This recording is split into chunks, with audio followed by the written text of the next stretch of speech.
In the last class, we discussed about the depletion of resources, causes, impacts, and conservation methods. With that, also we discussed about globalization, positive and negative impacts of globalization. Now we will discuss the global impacts of globalization on developing a global economy. So, what are the impacts of globalization on developing global economy?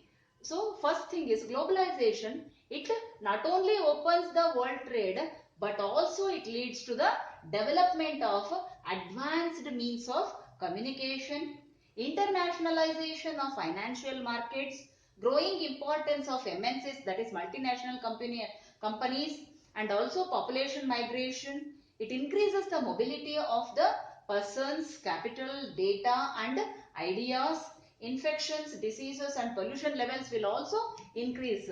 These are the negative impacts, pollution levels and this one.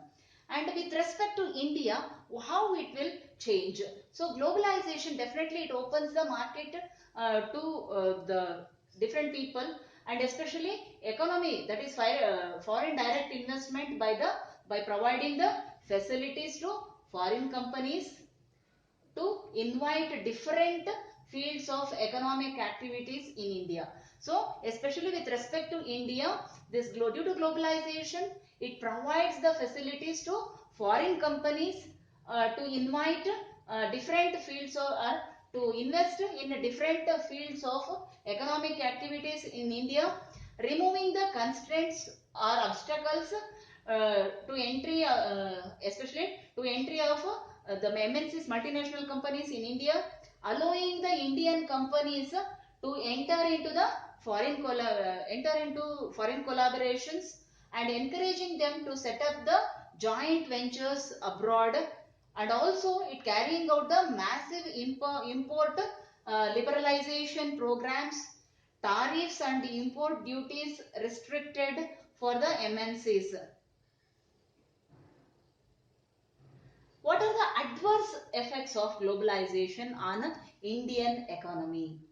So it created the wealth gap between the rich and the poor people. So farmers, they shifted from food crops to cash crops. It is subjected to price volatility because market prices has been volatile. Economy directly shifted from the from primary to tertiary sector. So the economy directly shifted from primary sector to tertiary sector. Indian manufacturing sectors has to compete with the MNCs, less jobs in the manufacturing units, and it has resulted in the rapid urbanization. What are the future challenges of especially in case of India? Sustaining the growth momentum, that growth has been is to be sustained, and by providing investor friendly laws and tax system, by providing investor friendly laws and tax system, so more companies will establish in their companies in our country. Checking the growth of population, because population extracts more resources, and especially in agricultural activities, so more boosting of the methods that will increase the productivity, and also helps in the development of agro processing, developing world class infrastructures, developing to sustain the growth in all the sectors of economy, monitoring the global corporative, so that will be responsible for global warming and depletion of natural resources, mainly improving the lives of the rural poor people. So these are the future challenges.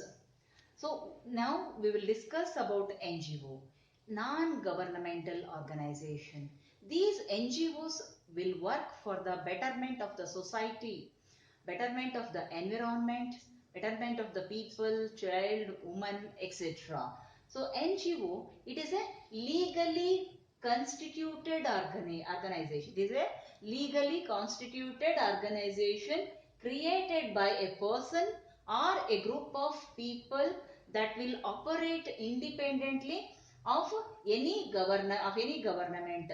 It plays a major role in bringing about the positive challenges in the sustainable development is at the international level. So what are the objectives of NGOs? Creating environmental awareness by spreading messages or information through the media like TV, newspaper, radio, etc. Campaigning against the projects which will causes adverse impacts on the environment, organizing the projects that will help in developing the natural resource management, protecting the earth from the adverse environmental impacts or environmental degradation, and working for the welfare of women and children, and supporting the groups which works for protecting the environment. So what is the role of NGO in sustaining the environment or for the sustainable environment? So it works for towards uplifting the socio-economic status of the poor. It works towards uplifting the socio-economic status of the poor. NGOs sector, it adopted a key role in helping the poor and to fight against the challenges posed by the society or system. It helps the poor by providing access to the system or information on the market opportunities, or providing training facilities or information on the resources that are available in the earth crust. What is the role of NGOs in environmental protection? So stop degradation of the planet's and natural environment. Stop degrading the Earth's natural environment. Ensure that there is a sustainable use of resources. Conserving biological diversity. Promote reduction of environmental pollution, and promoting eco-friendly technology so that it will reduce the pollution levels. To conserve wildlife, to protect the world from the climate change, global warming, acid rain, etc. Educate the rural people about the conservation methods of environment. So what are the aims of NGOs in women's welfare? Or what is the role of NGO in women's welfare? To fight against the injustice and exploitation on women, to educate the women and help them to understand their rights, to generate training programs so that they can achieve women empowerment, to fight against the social injustice done to women, to provide proper health care especially during pregnancy and even post birth, to promote women's right to promote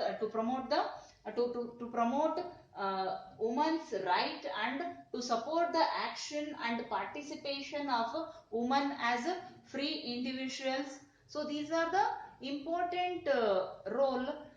These are the important role of. This is how NGOs helps in bringing women's welfare. What are the aims of NGOs in child welfare? What is the role of NGOs in child welfare? Providing the basic needs like food and clothing, providing the opportunities to get education, providing them amenities, preventing them child labor and exploitation, take care of the children during emergency situation, and providing nutrients to the child care, and especially provide them training to live and to learn some skills. So by this we come to the end of resource use lesson. In the next class, I will start with the 8th lesson, evolving sustainable paradigm.